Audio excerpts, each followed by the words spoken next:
स्वामिनिति नामिने नमस्ते सरस्वती देवी गौरवाणी प्रचारिणे विशेष शून्यवादी पाश्चात्य देशतारिणे जय श्री कृष्ण चैतन्य प्रभु नित्यानंद श्री अद्वैत गदाधर श्रीवासादि गौर भक्त वृंद हरे Krishna Krishna Krishna Hare Hare Hare Ram Ram Ram Hare Hare. A very warm welcome to every one of you.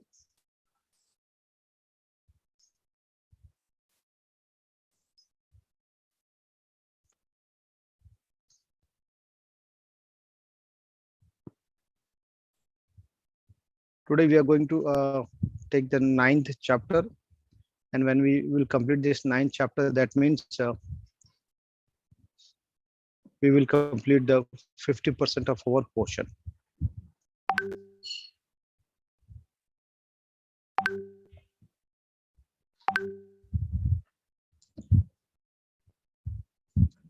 And the topic of today's 9th chapter is the most confidential knowledge. Till time we have completed 8th chapter, wherein we have seen the knowledge of the absolute. We have seen absolute, how to attain Krishna. And now today we are talking about the most confidential knowledge which Krishna is giving to us.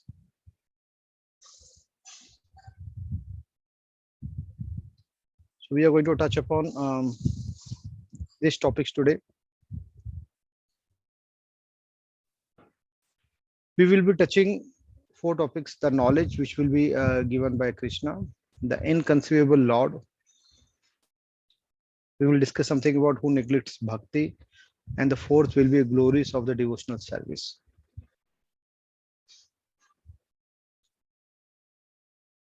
Since we have almost coming to an mid of this Bhagavad Gita, that means we have completed 8th chapter and 9th is the today's chapter. I believe we have at least learned something we have already done, something which we have already achieved. And since we have achieved something, not all, something has been achieved, that's why Krishna is giving us an opportunity to know the confidential knowledge, something which is very, very confidential. That's why it's not been revealed in the previous chapter.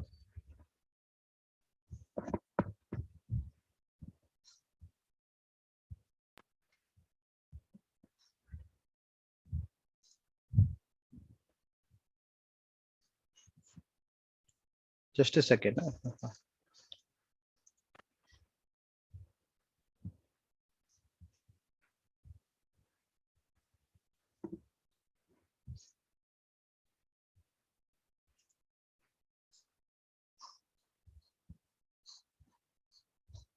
I believe now the slide is visible. Yeah. Today we will be taking this 9th chapter, and if we will have time, then we will consider some portion of the 10th chapter also, if we have time. Tomorrow we are not going to have a class because of my some personal commitment. I have to attend some social function, and you know the social functions goes into the evening only. And this will go for 3 days, 3 different functions. Although there are many, but these are something which is important where I have to attend it. So tomorrow would be difficult. I would not take class, but Friday and Saturday, although I will be attending function, but I will try to connect from those particular locations. Instead of my residence, I will be taking class from there. That the class will not be missed, but it will be a remotely taken class. So when we talk about this, Prabhuji, Mataji. There is one patch on the top of the screen, Prabhuji. There is one page on the top of the screen. Yes, Okay, just a second.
Now it has gone, Prabhuji.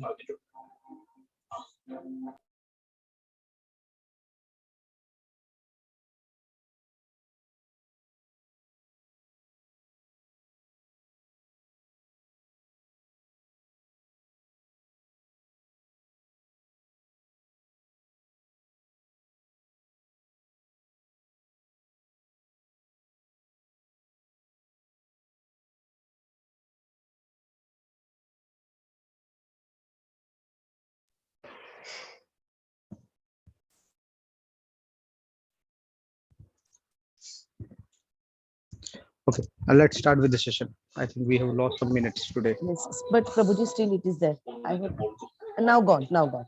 Now it Yeah. has gone.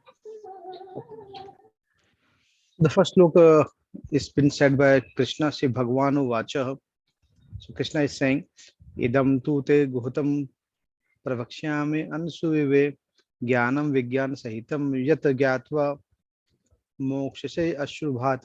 That means Krishna is saying the Supreme Personality of God is saying that, my dear Arjun, because you are never envious of me, I shall impart to you the most confidential knowledge and realization, knowing which you shall be relieved of the miseries of the material existence. So Krishna is going to give some of the special knowledge today, something which is very confidential, something which is not so easily available, which is not there in the public domain. So Krishna is going to give some special information, some special knowledge to Arjun. And why he is giving? Because he is not envious of Krishna. Normally, if you see in our day-to-day life, if someone achieves good amount of popularity, if someone is really catching up very high in terms of material benefits, someone who is having good money, we normally feel jealous. We are envious of that particular person. And this is a wrong attitude, wrong habit of ours. Because when we start having envy that with that particular person, we start comparing, we start competing. And when we do start competition with that particular person and we couldn't match that particular person capability, then we get into the pool of miseries.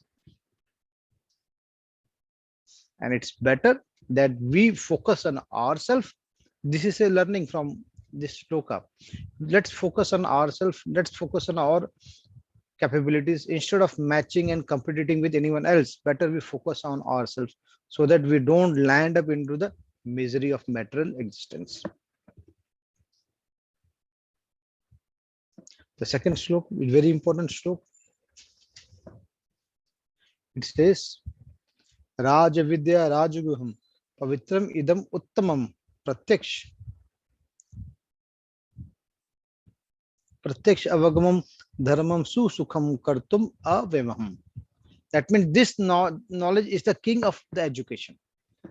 This knowledge is the king of education, the most secret of all the secrets, confidential of confidential. It is the purest knowledge. And because it is given directly, it gives direct perception of the self by realization. It is the perfection of religion also. It is everlasting and it is joyfully performed. That means the knowledge which Krishna is going to give is the king of education, Raj Vidya. And he's saying secret of the secret. And this kind of knowledge which Krishna is going to give, that we are not going to get in any of the universities or the institute or the colleges. In today's university colleges, we are going to get only material education. We can be doing post graduation, graduation, we can be doing PhDs there, we can do some research there. But any kind of education, whether it is normal or advanced or professional education which you are doing, which will get from this material universities, this knowledge is not there. And Krishna terms this as the secret of the secret, purest knowledge. And since it gives direct perception of the self by realization, it's very important. So let's see what this Raj Vidya is all about. Prabhupada has written a special perfect book on Raj Vidya. For on this particular chapter, he has written the book. So something which is directly coming, something which is directly said by Krishna is very special, and we should understand, learn, and get this knowledge implemented in our heart directly without any ifs and buts. So why Gita knowledge is the king of education? Let's see why.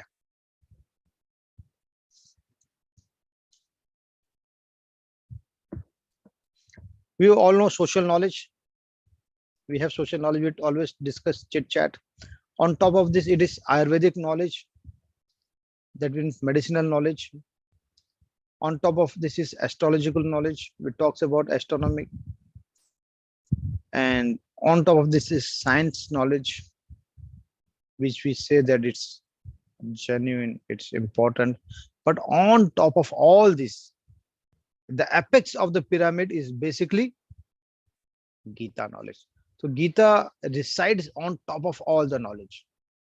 That's why it is said as the king of education. This is Bhagavad Gita. And it is as it is because it directly comes from the disciplinic school of succession. It is directly said from Krishna, and we are receiving the same knowledge through the disciplinic succession via Prabhupada to us. So if we are not serious in a school, we remain in the same class. That means we are studying, we are go to the school, but if you are not serious about studies, we don't pass. And since we don't pass, that means we will continue to stay into the same class. We will not get promotion. We can't move to the upper grade. Similarly, if you are not serious in devotion, devotion means bhakti very clearly.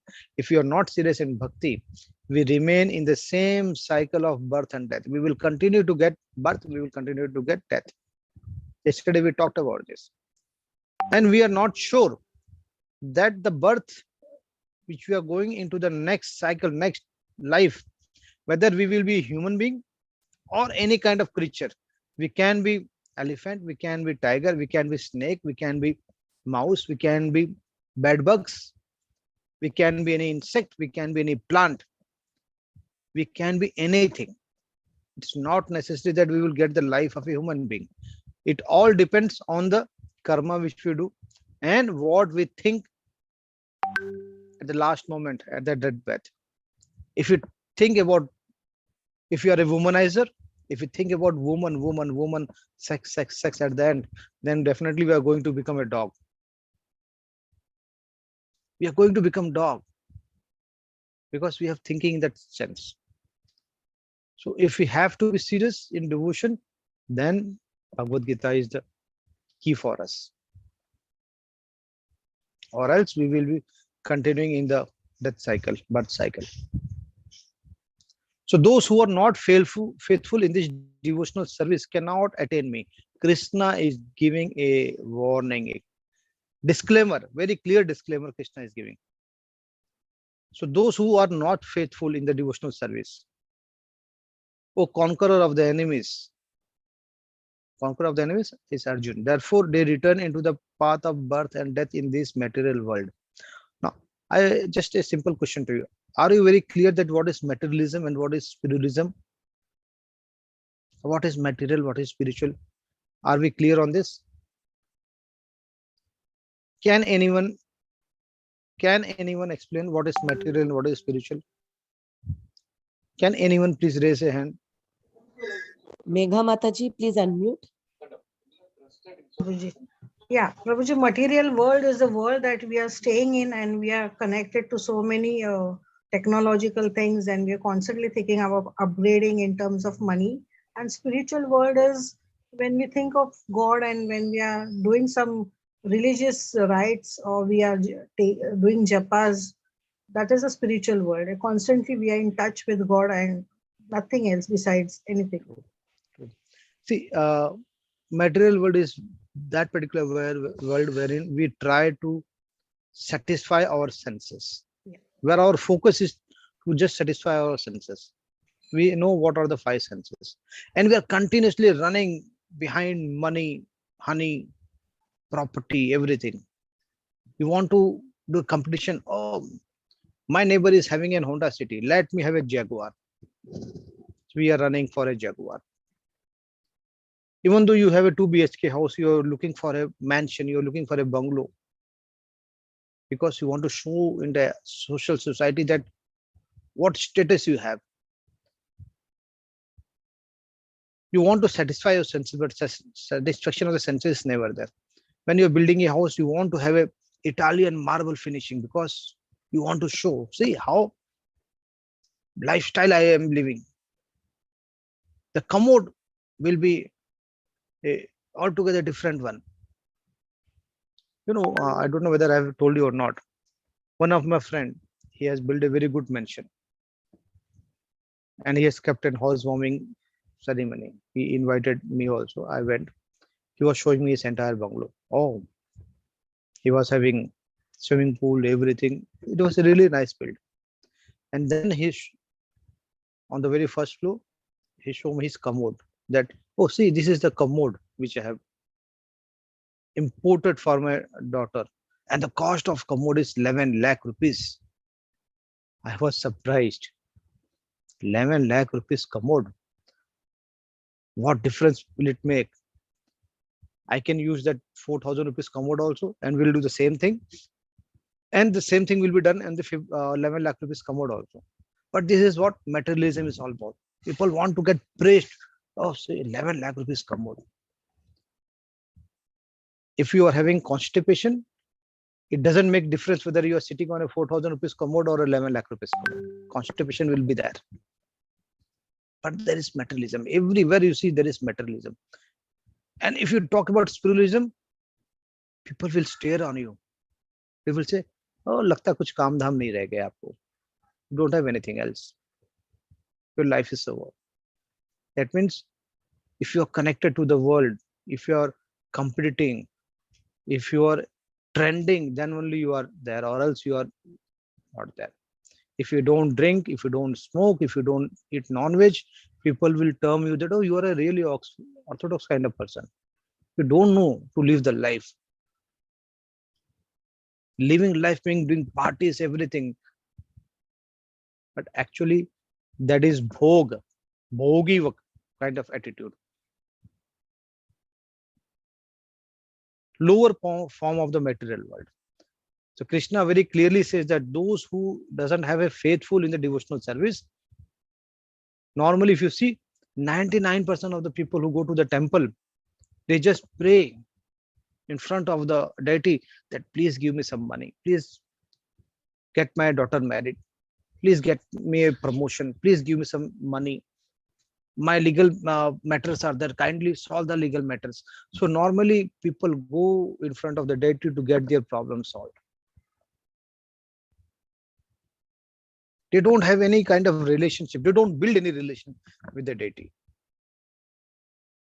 Relation can be built only if you try to understand the deity.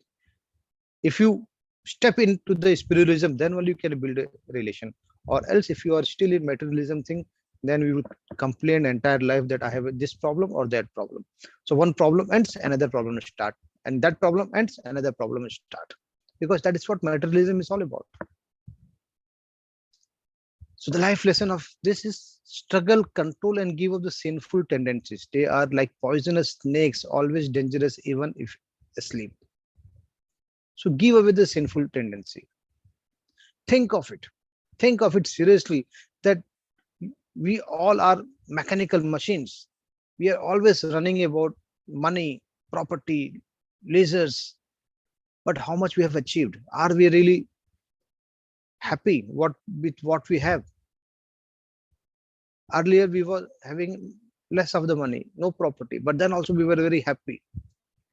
Happiness were there inside also, outside also, in the family also. Now we have good amount of money in our bank accounts. We have properties also, but are we really happy? If happiness lies in money, if happiness lies in property, if happiness lies into the social status, then why we are not happy today? Why we are in grief? That means happiness doesn't lie there. We are looking for happiness there, but actually happiness is never there. Happiness is in our heart, and that happiness you can discover only when you try to become spiritual. So give away the sinful tendencies. Now, Question is purify the sinful reaction. We all in at a particular point of life have done something wrong. That means we have earned some sin. We have done some sinful actions or reactions. So if you want to purify it, we want to become Shuddha, right? What should we do? In the past, suppose we have done certain pious acts. In the past, suppose we have done some sinful acts, some pap or punya, both we have done it. Something papi, something punya, both we have done it. So what we can do? We in present situation, because of the past, we are either in happiness or suffering. Neither we are completely suffering, neither we are completely happy. Based on our past action, we are in the present situation. So what should we do? Now we should give away the sinful acts. We should continue the pious acts. And then what will happen? If we give away, then the happiness will there for future situation, and distress which is there will slowly start reducing. Why distress will be there in spite of leaving the sinful act? Because the backlog is there now. We have to clear the backlog because of that. So life lesson is bad things don't happen to good people. We reap what we sow. We say that I am not doing anything bad to anyone. And generally this is the problem of everyone, most of the people. We say that I am not doing anything bad for anyone, but then also I'm in trouble, I'm in sorrow, I'm in grief. And someone who is doing nothing, he is full of sinful actions, he is doing nothing good, he is enjoying all the material benefits because in his past life he has done something good, so he's encashing that. He still has the credit of that pious activity he has done in the past life. But whatever wrong he is doing, that is also getting accumulated in the diary of Krishna. Krishna has a very good balance, debit and credit, both. So if we are in trouble, in spite of doing nothing wrong, so we are reaping what we have sown in the past. And when we will be, when our past actions will be nullified, we will become neutral, then we will enjoy the good deeds which we are doing it. The cycle of the birth is very painful, and death. Death and birth both are very painful. We discussed yesterday, woman of the Mataji has asked the question, the fourth question, Shloka. By me in my unmanifested form, this entire universe is pervaded. All beings are in me, but I am not in them. That means Krishna is avyakt, he is unmanifested.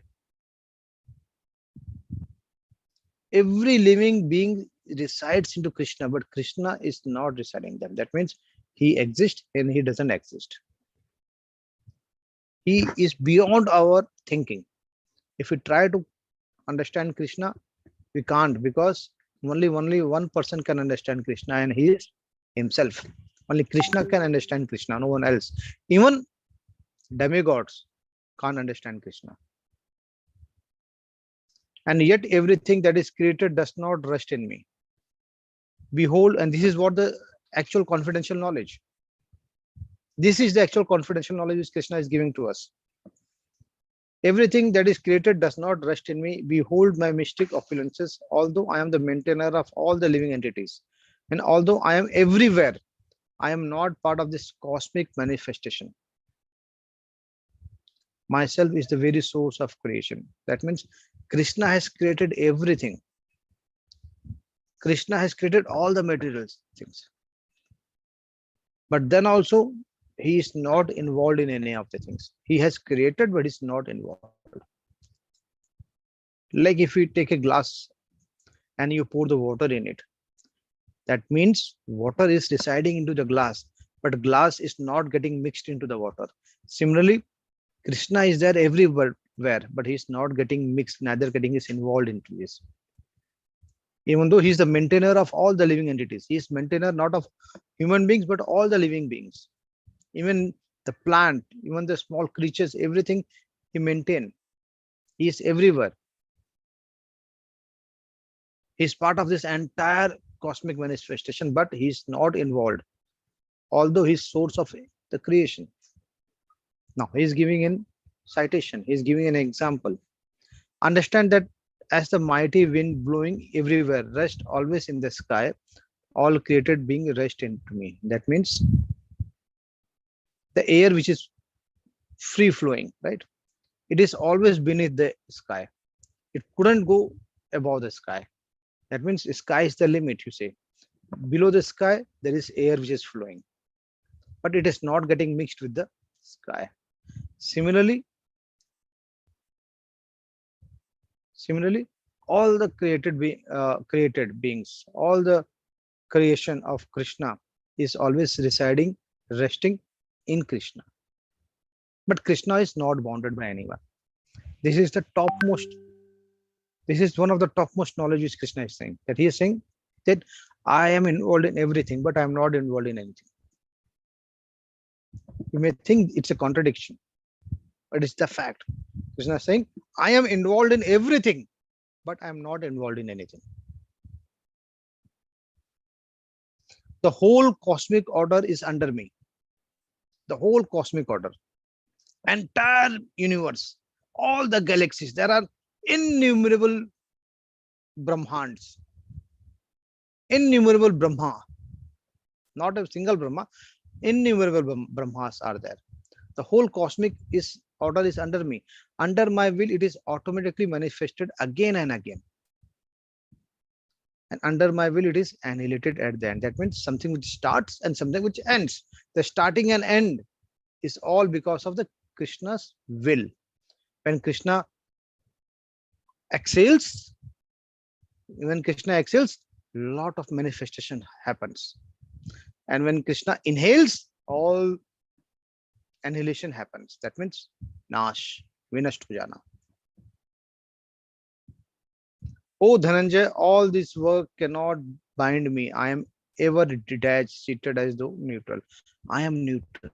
I am never attached to anyone. I am detached because nothing can bind me. This is the confidential knowledge. Now, if you want to understand this chapter in details, it is required that you read the purport of this chapter, which Prabhupada has read. We are just discussing the sloka.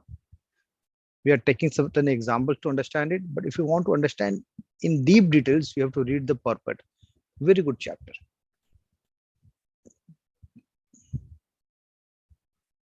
The 10th sloka is saying, this material nature, which is one of my energies, this material nature, which is one of the Krishna energies, is working under my direction. O son of Kunti, producing all moving and non-moving beings. Under its rule, this manifestation is created and annihilated again and again. He's saying, this energy is one of my energy. This bhautik prakriti, which is material nature, this universe which you are saying, it is just one of my energy.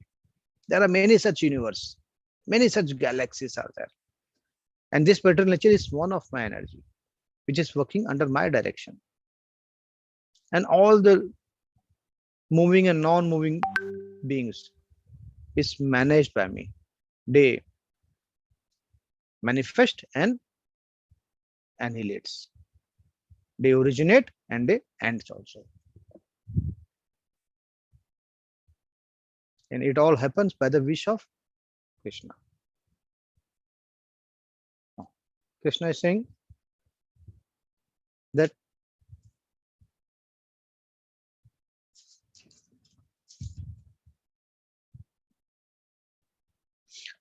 Aujananti ma mudham manushi tanum ma shritam param bhavam janto mama bhut maheshwaram. That means Krishna is saying there are certain fools.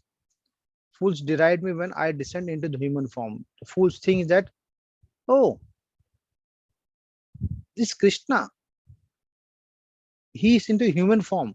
And can God appear in a human form? They do not know my transcendental nature as the Supreme Lord, all that can be.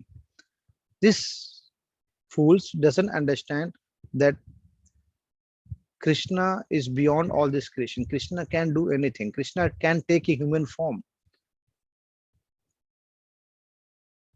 Krishna's transcendental nature is not understood by foolish people. That's why they don't understand the nature of Krishna. That's why Krishna is terming them as fools.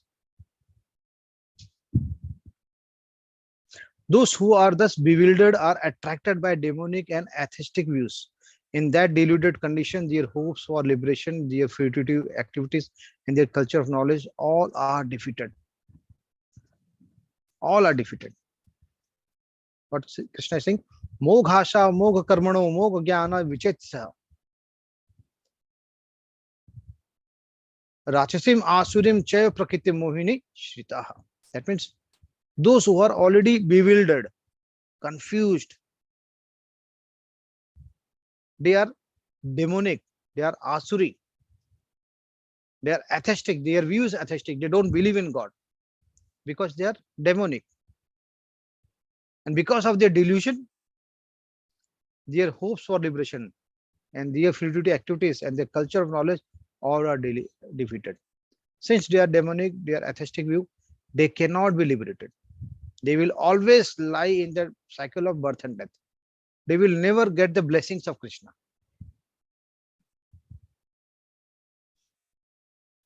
O son of Pritha, those who are not deluded, the great soul, are under the protection of the divine nature.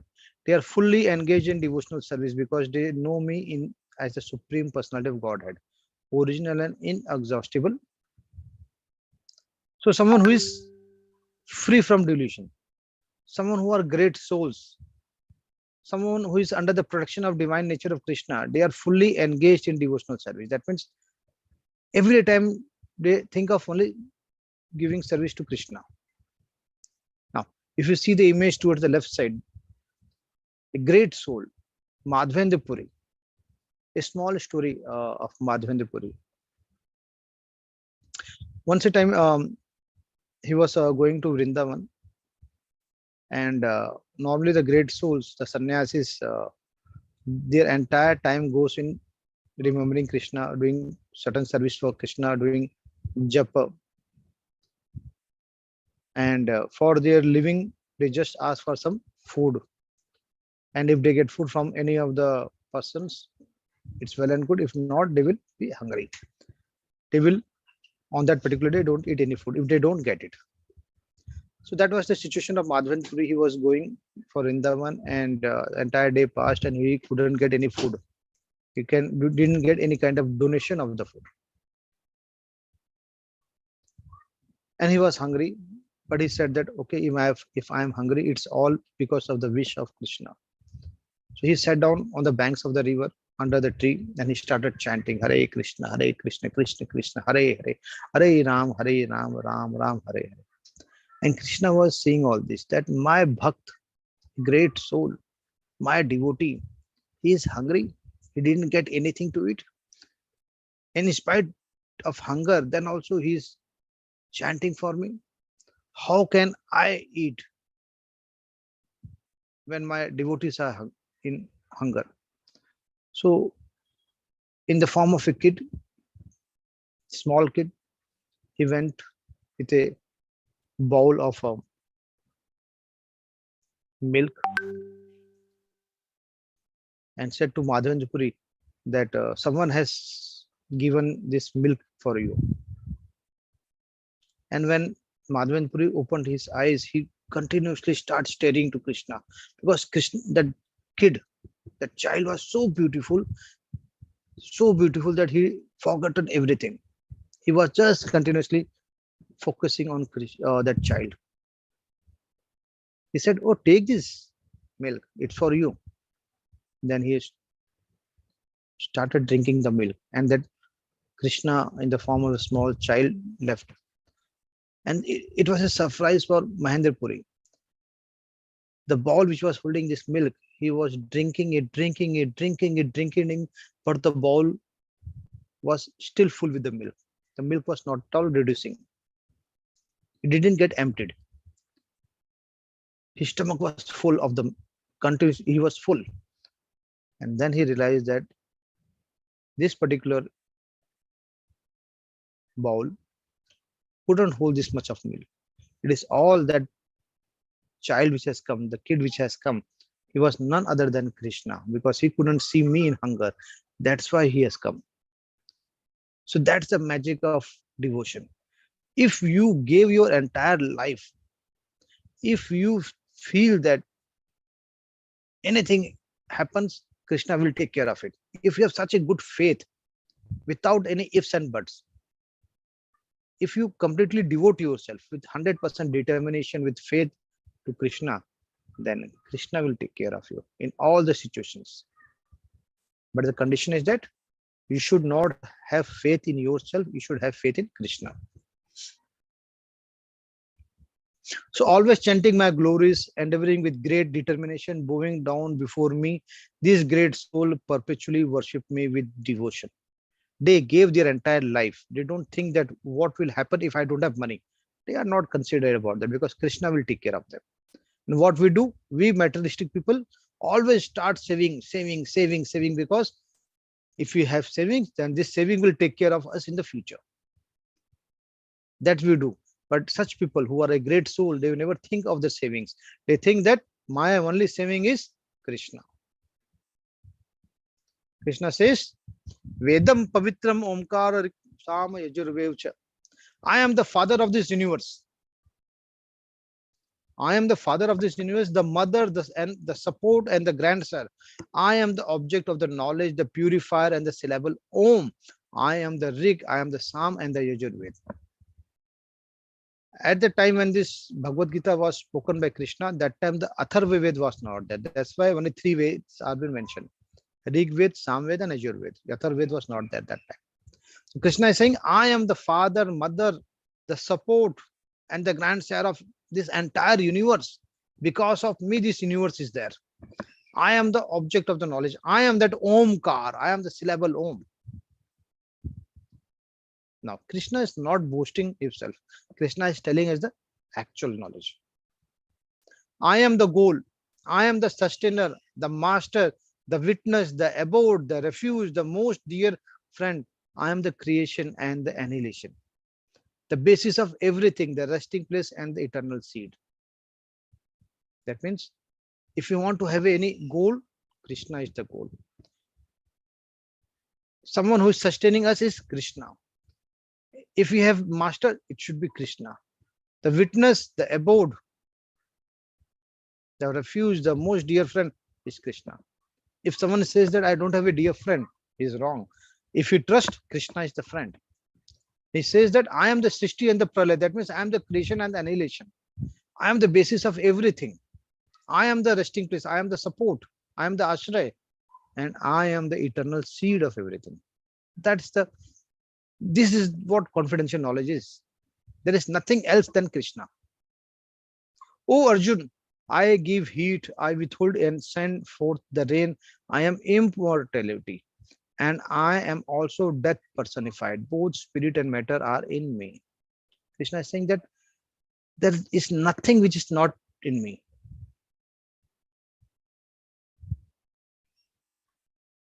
Those who study the Ved and drink the Som juice, seeking the heavenly planets, worship me indirectly.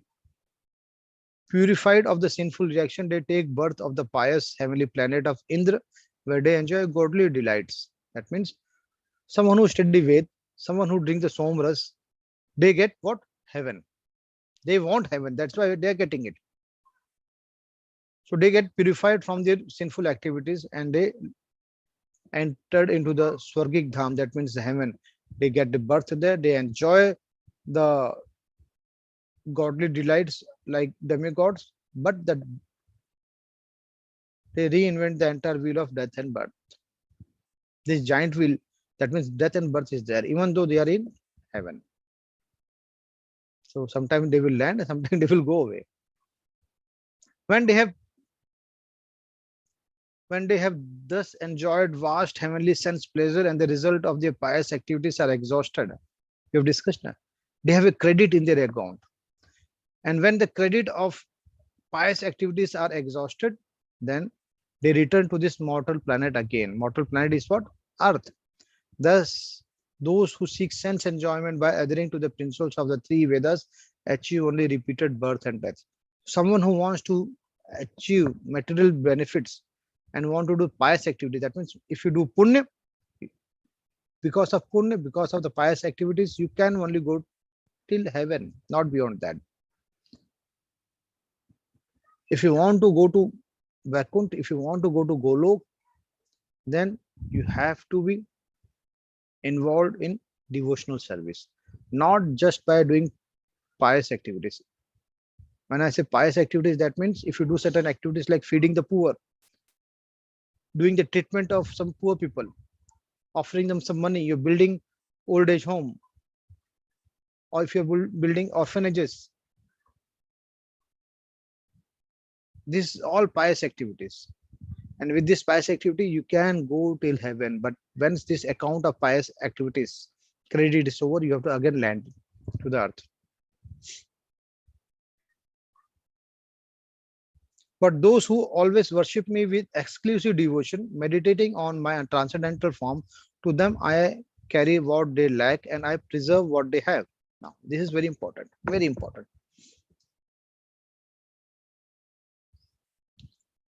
People normally, are you okay if I take 5-10 minutes extra? Because I just don't want to run through the slides. It's better we do some discussion. Maybe not more than 5-10 minutes. Krishna is saying that those who worship me with exclusive devotion, with complete faith, meditating on my transcendental form, to them I carry what they lack and I preserve what they have. Now, a discussion on this. Normally, there is an understanding in the society that someone who start devotional activity, someone who start doing bhakti, then how his life will go. He's not going to one. So how he will maintain himself? Krishna is saying that if you do worship with exclusive devotion, so whatever you have, you are not going to lose it out. I will ensure that that has been preserved, that has been taken care. And whatever you don't have, I will give it to you. If something you are lacking, something which is not there, I will fill that particular gap. But for this, you need to have a exclusive devotion. It's not that you do puja for 15 minutes. If you do puja in the morning and the entire day you're doing other things, no. You have to be always into the devotion of thing.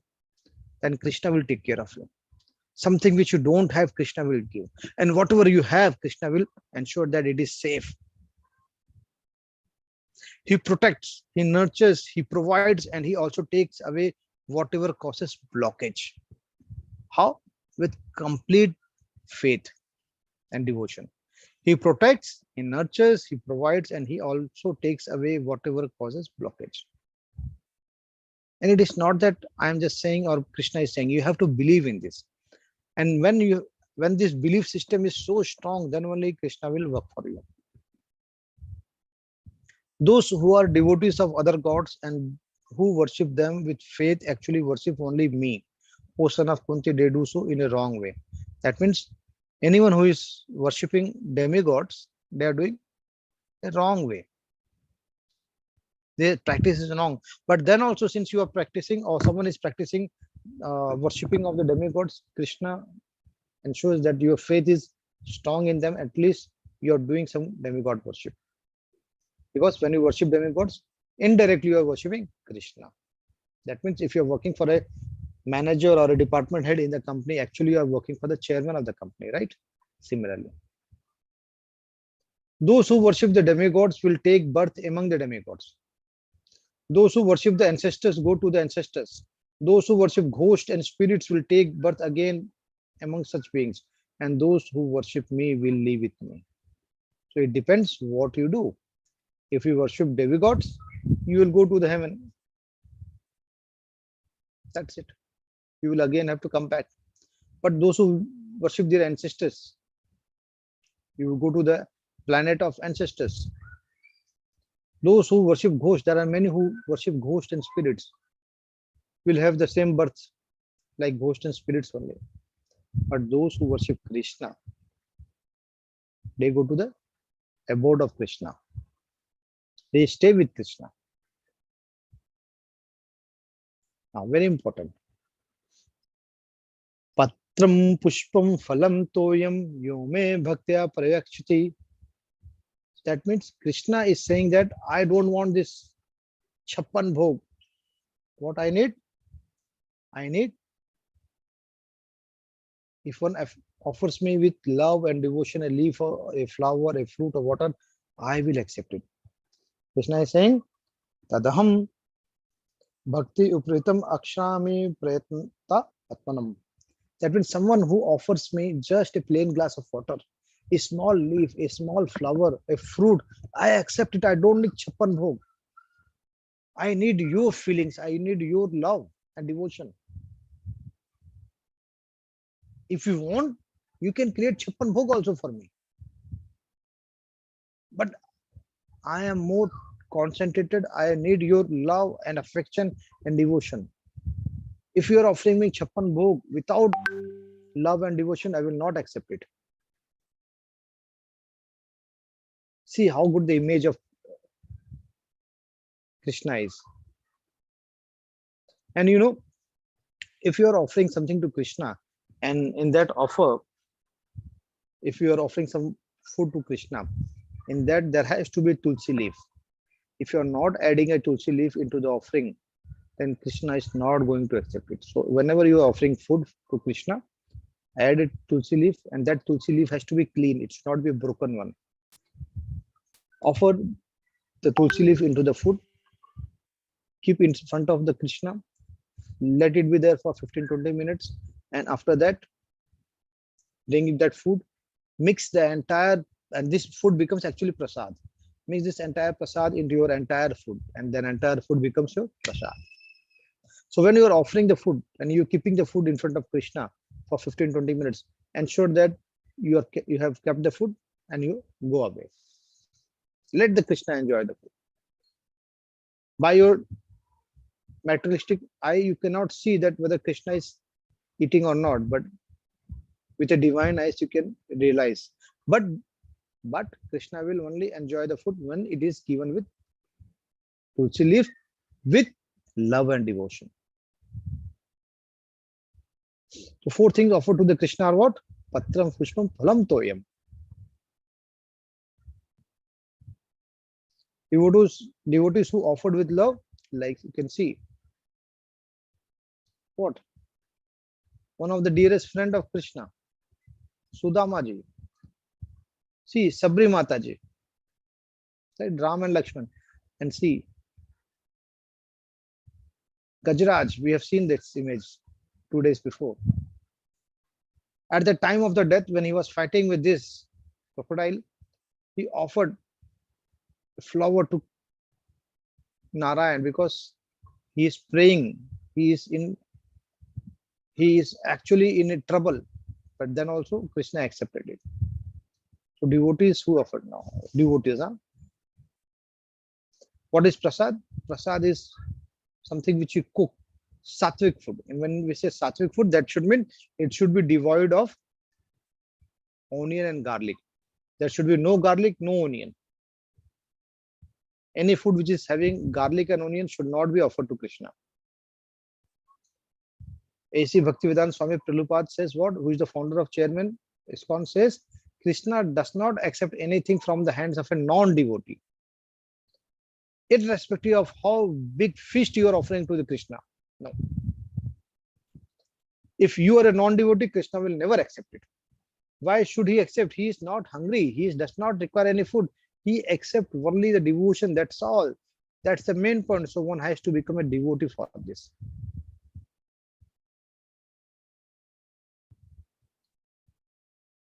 Krishna is saying, if you are a devotee, even a simple glass of water, a fruit, a flower, a leaf, he accepts everything in that. He doesn't need chappan bhog. But if you're a non-devotee, in spite of whatever you offer, Krishna will never accept it. So why eat prasadam? It purifies our mind to advance in bhakti, to develop finer tissues in the brain. The prasadam purifies our mind. Now, if you see the 5th sense, tongue, it is the toughest sense to be controlled. And with this prasadam, which if you continue eat prasadam, the toughest sense can be easily controlled.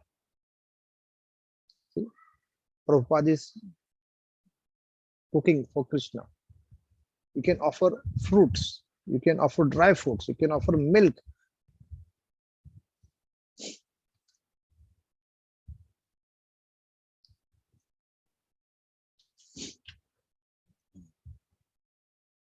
Yat karoshi, yat asashi, yat juhosi, yadasi yat pavasyasi kaunteya tat kurusha padam. Whatever you do, whatever you eat, whatever you offer to give away or give away, and whatever austerities are performed, do that for Krishna. O son of Kunti, as an offering to be. Krishna is saying, whatever you do. If you're building a home for me, give the name Krishna Nivas. That means do anything. If you're working, do for me. If you're eating, do for me. If you're going on a vacation, go for me. Krishna is not going to come and take it, but he's saying he wants to see your love for me. So whatever you do, do for Krishna. I envy no one. Krishna doesn't have envy with anyone. Nor I am partial to anyone. I am equal to all, but whoever renders services unto me in devotion is a friend. Is in me, and I am also a friend to him. So if you want to do a friendship with Krishna. Because Krishna is never partial to anyone. Neither he is envious to anyone. He is equal to everyone. Even if one commits the most abominable action, if he is engaged in devotional service, he is to be considered saintly because he is properly situated in his determination. Krishna is saying someone who has done a rare of the rarest sin, that means Jaganya Aparad, abominable actions. In materialistic environment, it has to be punished. But Krishna is saying someone who has done this also, but if he engaged in devotional service with complete faith and dedication, then he has to be considered as saintly person because he is properly situated in his determination. He is determined. The freedom from miseries, how? If you want to get a freedom from miseries, destroy the sinful reaction. Whatever has been done has been done. Don't do anything new sin. Don't perform any new things. Don't cheat anyone. Destroy their inclination to commit sins. Destroy the inclination to commit sin. Protect even when commits accidental sins. Because Krishna is always with you. So if you start avoiding sins, then you're getting purified. Whatever sin has been done in the past is let it be past. Krishna will take care. But we have to have complete devotion. And we should not commit sin henceforth. He quickly becomes righteous and attains lasting peace. O son of Kunti, declare it boldly that my devotee never perishes. Now, this is a commitment from Krishna. This slok 31 slok is a commitment from Krishna. What is saying? Shipram bhavanti dharmatma shashvat shantimam nigachati kaunteya pratijanahi na me bhaktam pranashyati. That means declare that someone who is a devotee of mine will never perish. Will never perish. He quickly becomes righteous and attains lasting peace. Anyone who is a devotee of mine will never perish. Uska nash nahi hoga. This is what commitment is happening, coming from Krishna. Engage your mind always in thinking of me. Nothing else. Engage in Krishna thinking. Become my devotee. Offer obeisances to me and worship me. Being completely absorbed in me, surely will come to me. So if you want to meet Krishna, if you want to have an appointment with Krishna, if you want to see Krishna, if you want a company of Krishna, if you want to be companion of Krishna, then what you should do? Engage your mind always in thinking of Krishna. Become the devotee of Krishna. Offer your prayers, obeisances to Krishna. Worship Krishna. And completely when you're absorbed in Krishna, then surely he is going to come in you, meet you. simplest formula of attaining Krishna, simple formula of meeting Krishna. If you can do this, nothing like it. The shloka is really great. Mat mana bhava mat bhakta mat tyaji ma namaskuru mame vashasi yukta aham atmanam mat parayana. That means don't think anything other than Krishna. Don't worship demigods, worship Krishna only. Respect all the demigods, but worship has to be done for Krishna only. And you have to absorb eating, sleeping, working, walking. Every time you have to think of Krishna only. Then Krishna will be yours. A relationship with God is the best relationship we can have. We normally say, na, we always update our relationship, single or married. That is not the actual relationship. The relationship is with God and the best relationship we have. So with this, the chapter ends. Sorry, I exceeded by 6 minutes. But this is the confidential knowledge which Krishna has given to us. And we have to believe each and every word of Krishna. And if we believe each and every word of Krishna, then yes, Krishna is with us. Mataji, we can take questions.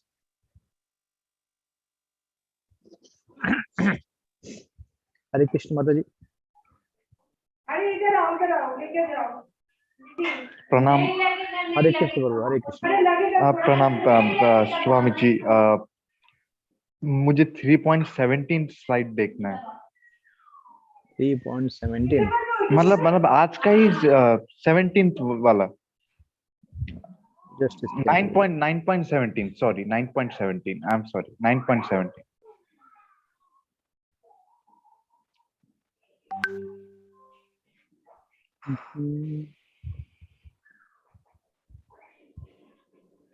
this one, Prabhu? Maybe no, this is the 17th one. This is the 17th one. Yeah, this is the 17th one. Krishna is declaring that he is the father of the universe.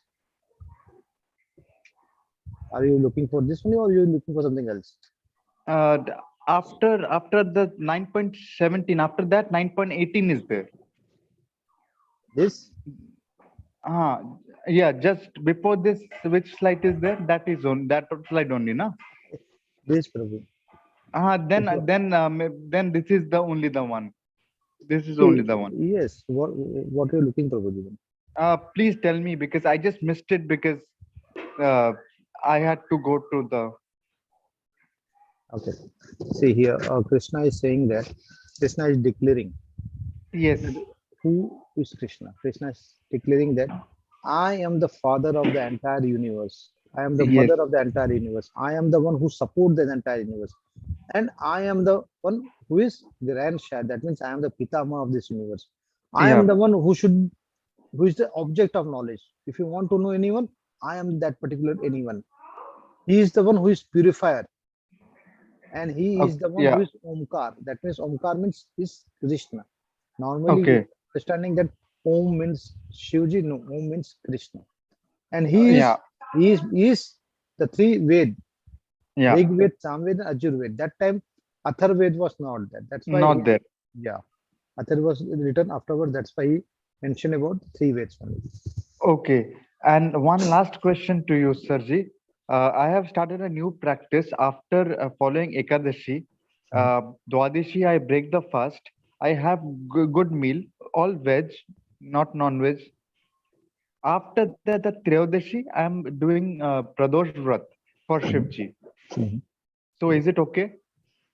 Prabhuji, we are very clear on this. We don't want anyone's support system or belief system to be broken down. If you are worshipping, if you are having a faith for Shivji or anyone else, you can continue to do it, but you have to add Krishna to it because Krishna is the one now. If you see this particular slide, 9.17, Krishna is saying that I am the one who needs to be worshipped. You can respect everyone, Don't disrespect anyone. Respect Yeah, for everyone has to be there, but worship should be done for only for me. Krishna. He's the Yes, supreme godhead because, yes. yes, Prabhuji, this is all only what I wanted to ask. Pranam. Hare Hare Krishna. Krishna. Hare Yes. Krishna. Hare Krishna, Mataji. Thakurji. Hare Krishna, Prabhuji. Hare Krishna, Mataji. Hare Krishna. Shlok number 9.22 says that you should worship me, and those who worship demigods, they also worship me, but it's a wrong kind of a worship. Correct? So, Shivji is not a demigod, but he's not like he's part of Krishna only, right? Yeah, is it the other way around? Because there are certain stories that says that from Shivling, Krishna and Brahma was born, and then there's other story that says that from Krishna's lotus, Shivji and Brahmaji was born. Mataji, if you read Bhagavatam, Hmm? in that how the entire Srishti or the universe was formed is clearly mentioned. And apart from Bhagavatam, if you see this Bhagavad Gita, Krishna is telling that who is he. In the chapter number 11 and the chapter number 10, which will be coming, he has very clearly said that who is he. We will see the Krishna Virat Swarup. Okay. We will see the Krishna opulences in the coming chapters. Shivji is Devo ke Dev Mahadev, right? That means he is the best of the best Vaishnav. He is the topmost Vaishnav. He is not like any other demigods. He is not like demigods. Now, if I have to quantify it, let me tell you one thing. Like Krishna has 64 guns, Hmm. right? Narayan has 60 guns. Narayan has 60 guns. 55 gun is with Shivji. Shivji is not like an ordinary demigod. Shivji is a very highly respectable Vaishnav. Devo ke Dev. And So, from Krishna only everyone has emerged. Krishna is the source of everything. Krishna is the cause of all the causes, Mataji. because right now you said that Krishna has 64 guns and Narayan has 60. So are you saying Vishnu and Krishna are two different gods? Yes, Mataji. If you if you try to understand, we can say in another words that Krishna, Ram, Vishnu, they are all the expansion of each other, all the expansion of each other. But there are certain special gun which is there only with Krishna. Only with Krishna. If you see Ram has 62 guns. Krishna has 64 guns. Narayan has 60 guns. Now, for this, you need to study Bhagavatam in details. Okay. When you read this Bhagavad Puran, everything is very clearly explained into that. Okay. Because I thought the Krishna, Ram are all incarnation of Vishnu.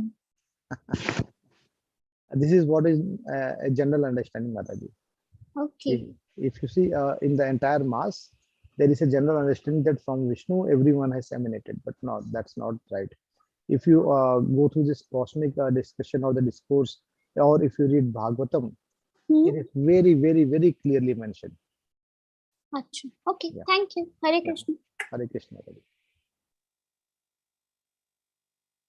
I know it's tough to believe because this is our belief system since we have heard this since long that everything started from Shiva or everything started from Vishnu.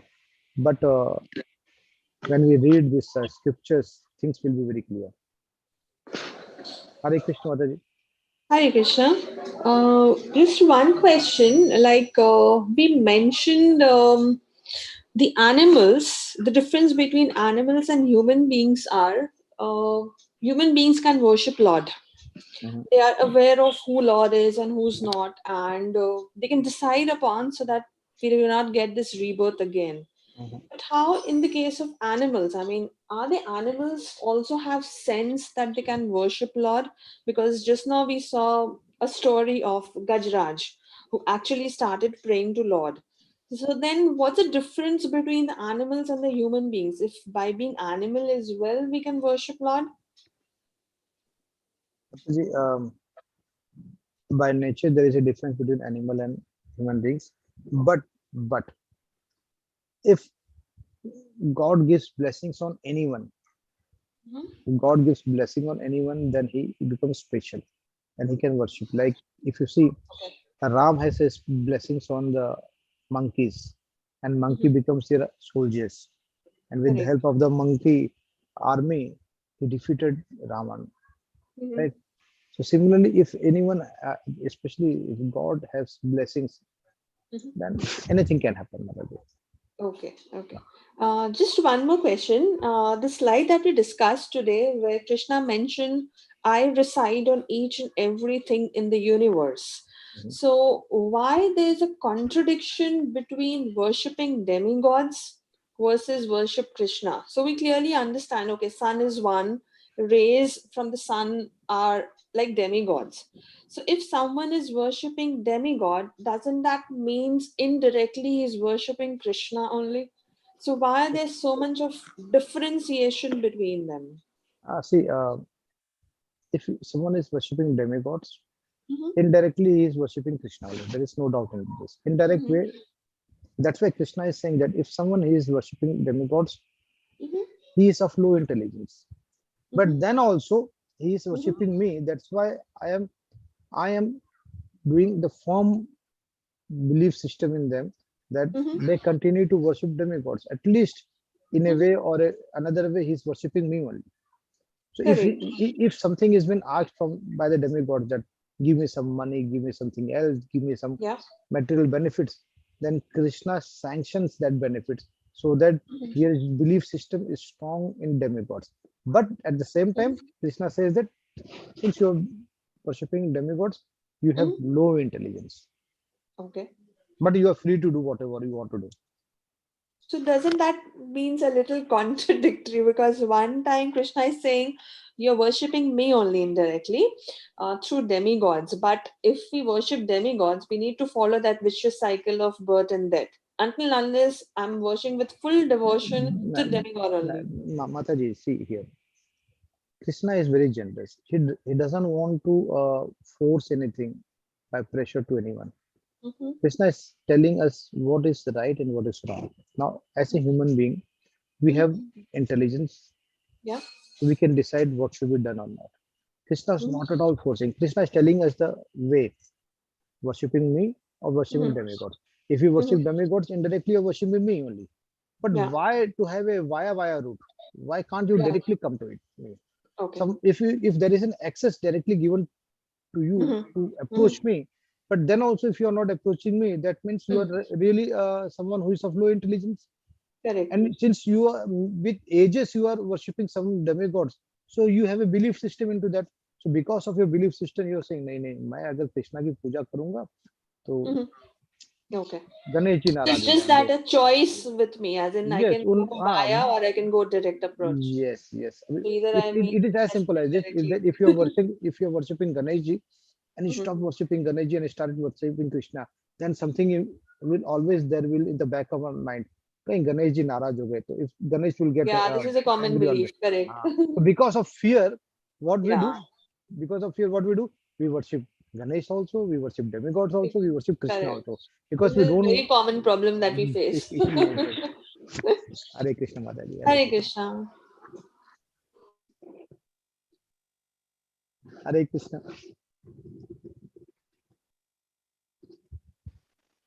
Hare Krishna, Prabhuji. Hare Krishna Mataji, Hare Krishna.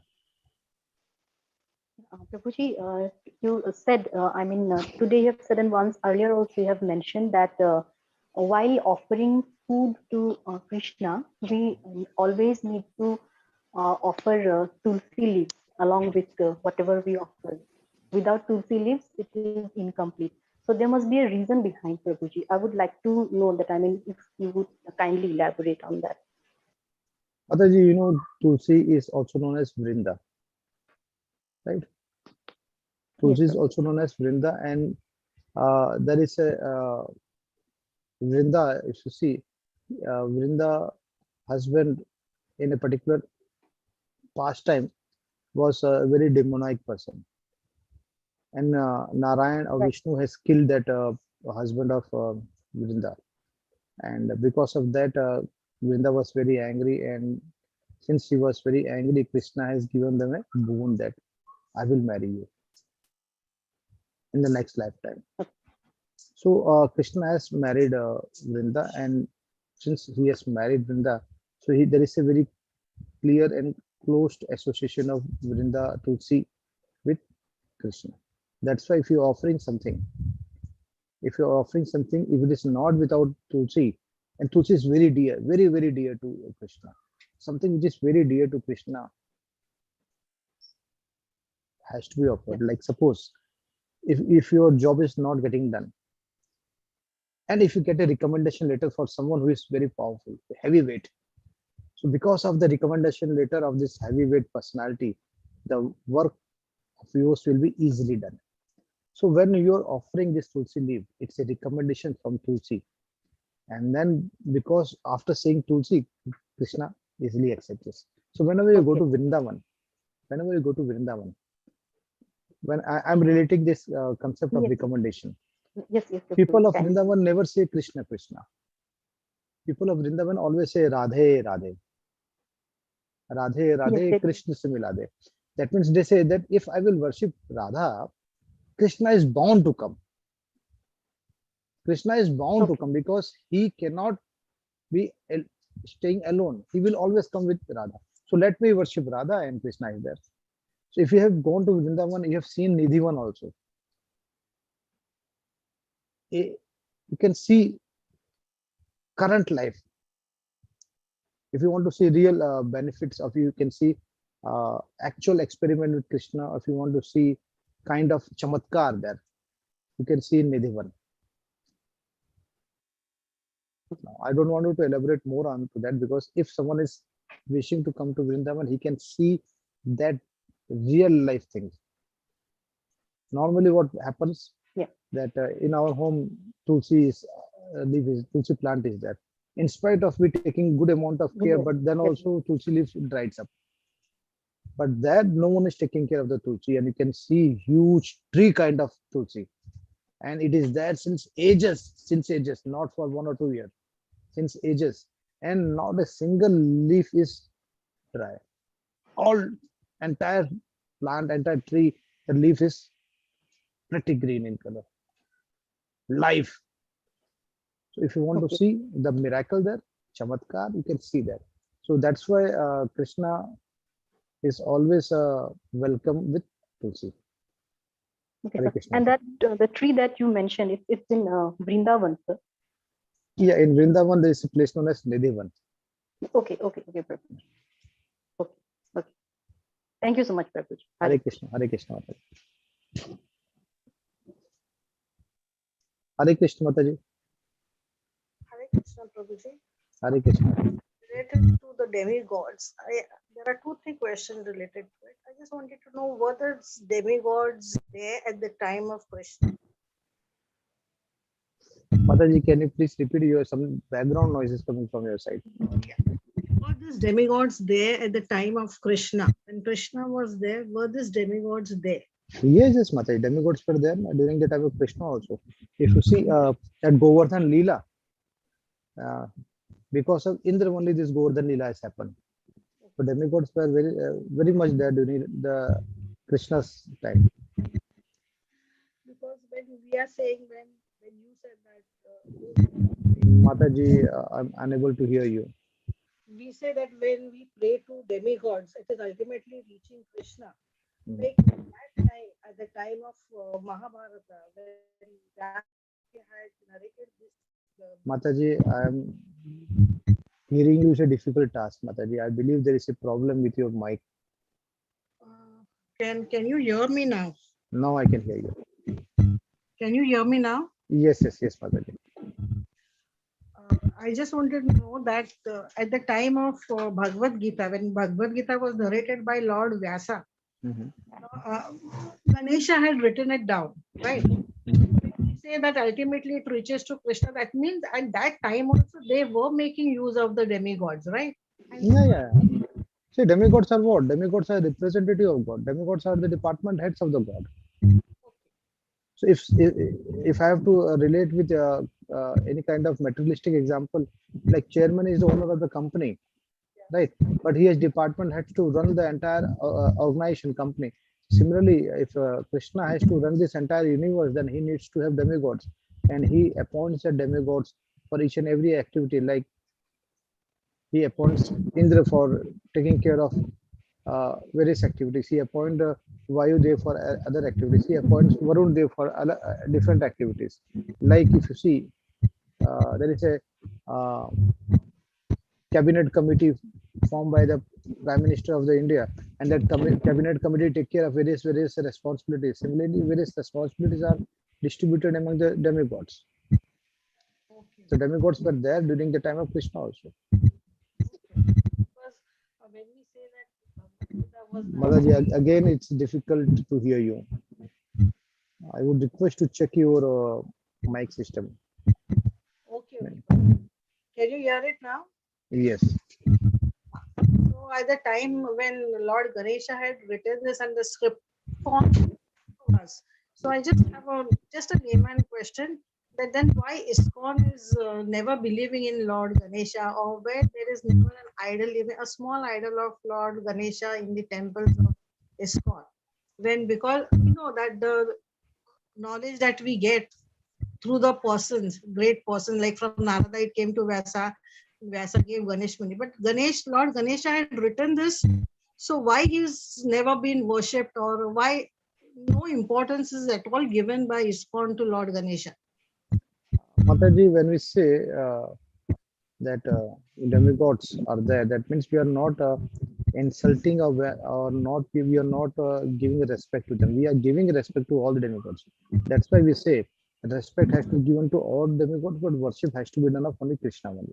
So we, since we respect every demigods, that's why we respect everyone, but we don't have a deity of Ganesha.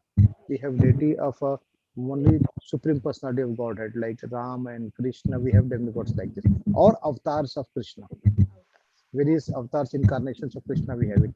We don't have any, because if we have for Ganeshji, then someone will ask for why not for Vayudev, why not for Indradev, why not for other devtas. So we just worship the supreme personality of Godhead. So when we worship supreme personality of Godhead, all the deities have been taken care. All the deities have been taken care. Mataji, Okay, okay. Hare Krishna. Mataji, I would request you to check your Yes, systems. Prabhuji, I will Yeah, take it. Yes, Prabhuji. yeah. Hare Krishna. Hare Krishna. Hare Krishna, Prabhuji. Dilshed Prabhu. Yes, sir. This is Meenakshi. Hare Krishna, Mataji. Hare Krishna. So sir मेरे को एक ही सवाल आया आज, जो गूढ़ ज्ञान जिसे हम बोलते हैं, so how, if you don't mind telling, how it has impacted your life? Okay, you wanted to know the personal experience of mine. Because it becomes very difficult to follow what we are reading. So it's good to know how it has changed, someone who is into this, or you are already in materialistic world and at the same time living with your family and having job. So just wanted to really know how it has impacted your life. Mataji, honestly saying, like everyone, I was also a materialistic person, looking for property, money, power, social status, establishing ourselves, knowing I was in socialist functions. I wanted to be get recognized. Everything which is normal person does, I was also doing it. I also craving for property and money. Whatever money I was having, it was sufficient, but then also more. I was looking for it. But when I get associated with ISKCON, I read Bhagavad Gita. Then a thought came into me that if I die tomorrow, or if I die today, who is going to take the benefits of all this what I have done? And I'm not going to take anything. Everything is materialistic. I cannot take a property, neither I can take money, neither I can take my kids or wife there. So I have to go alone. That means that means I have to take care of myself. And what is the purpose of my birth? That was the question which was always striking my mind. And this I used to discuss with my father also, that what if suppose I die today? I am like a normal creature only, normal person. If I die, maybe my immediate family will be in tears for some days.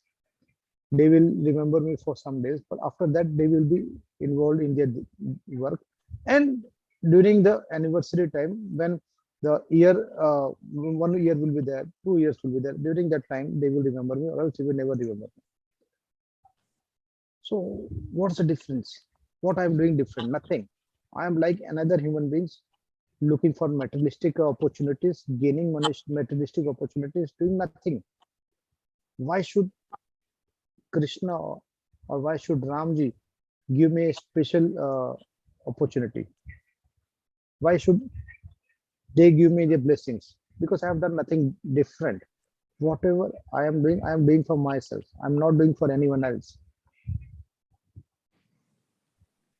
So that thought actually came to my mind and it was striking me day in, day out, day in, day out. But with the blessings of Namnishta Prabhu and the association of devotees in his phone, I get to know the purpose of life. Being in a family, I'm a grihastha. Being in a family, not only my life has transformed with this knowledge of Bhagavad Gita, I have taken this an opportunity to transform the life of my all family members, even my son, even my daughter, my father, my mother, my younger brother, his son. Everyone is now very much spiritualistic. They read Bhagavatam daily. They chant Hare Krishna mantra daily. And we were already sattvic before. We were eating vegetarian foods. Now, because of this presence of this Bhagavad Gita knowledge, we have get rid of this onion garlic also. And we have made a point that since we are grihas, we cannot do 64 round of chanting because we have to take care of the office, we have to take care of the family. So we ensure that at least 16 rounds of chanting should be done. With this, things are coming into picture. Our mind, actually, my mind, I would say, my mind is satisfied. I'm settled. I'm not being dwelled upon that. Oh, why I'm not happy? Why I'm not getting this? Why I'm not getting this? Whatever I am having, I'm satisfied. I'm now not craving for anything else. My mind is relaxed. Most of the problems, my wife used to say that even though you're in sleep, earlier you used to think of many more things. I believe you're working in the sleep also. But with the onset of this Bhagavad Gita knowledge, I am the most relaxed person in the home. I am the most relaxed person. And I am able to deliver much more than what I was used to do earlier. My own ability to perform the work, my own concentration has developed. And I feel now I am more successful than before. Even though I am not inclined towards materialism no more now, whatever comes in, I consider it as a blessings of Krishna, I accept it, but I'm not anymore craving for money, property, materialistic benefits, no. So this difference has come to me, Mataji. So I think the same thing, the preserve and the other thing has applied to you, and Yes, you are yes, very yes. And happy. I'm very much happy. If some loss is also happening to me now, I think it's all because of Krishna. If profit is there, it's all because of Krishna. If loss is happening, it's because of Krishna. It's the wish of Krishna. We have the right to do the karma. Only the karma should be done, and we should And not think about and the so future activities. how long you took to change this mindset? Mataji, to be very honest, spiritualism is there in our family since long, but a Kattari spiritualism, dedicated kind of spiritualism started since last 3 years, Mataji. Okay. ठीक है sir. Thank you so much. Hare Hare Krishna. Krishna. Hare Krishna. Sorry for everyone that I consumed your time. Tomorrow there will be no class, and day after tomorrow we will have class. So whatever loss will be happening of tomorrow, the 10th chapter we will cover in the coming days. I will ensure that there is no loss for any one of you. Any questions, Mataji? Or if no questions, and then we can close the session for today.